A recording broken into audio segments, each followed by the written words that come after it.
I played it innocent, a feel of discontent. I'm finally facing it all, fearless. Another day, another loading. Ang ganda ng sikat ng araw, mga idol, yan oh. Thanks God. Ang ganda ng sikat ng araw natin. Loading na naman tayo, mga idol, ng iron ore fine, yan oh. Pinong-pino. 4 na barge, 4 na bano na naman tayo. At yun, marami naglo-loading dito ng mga barko, yan oh. Kaya bantayan na naman, mga idol. Bugbog sarado na naman ang ating crane at saka grab. My God. Sana walang mga aberya. Medyo wala naman to. Kailangan alert to lagi kasi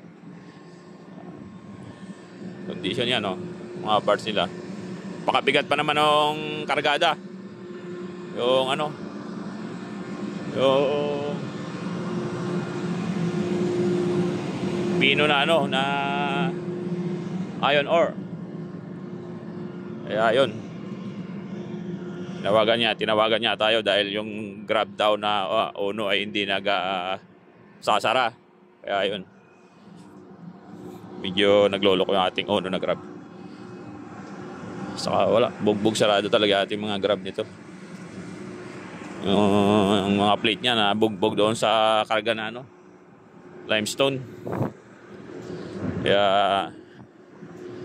tayong ano, kasi pray lang na walang masyado. Tamo, mag-operate pa oh. Minsan binabarabara oh.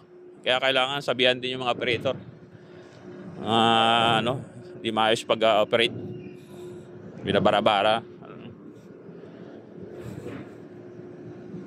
Yan oh. Ito.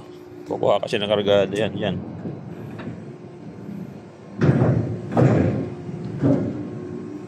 Minsan kasi nandiyan na sa gilid. Yan o. Kasi hindi makuha pag nandun na sa napakagilid niya. Wala pa naman silang mga bako-bako. Kaya minsan mahirap kunin. Kunti na lang yan o.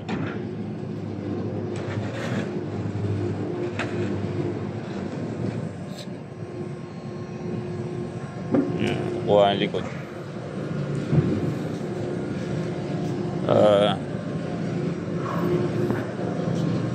Sabihan sila na ano, dandahan mag-operate. Ay.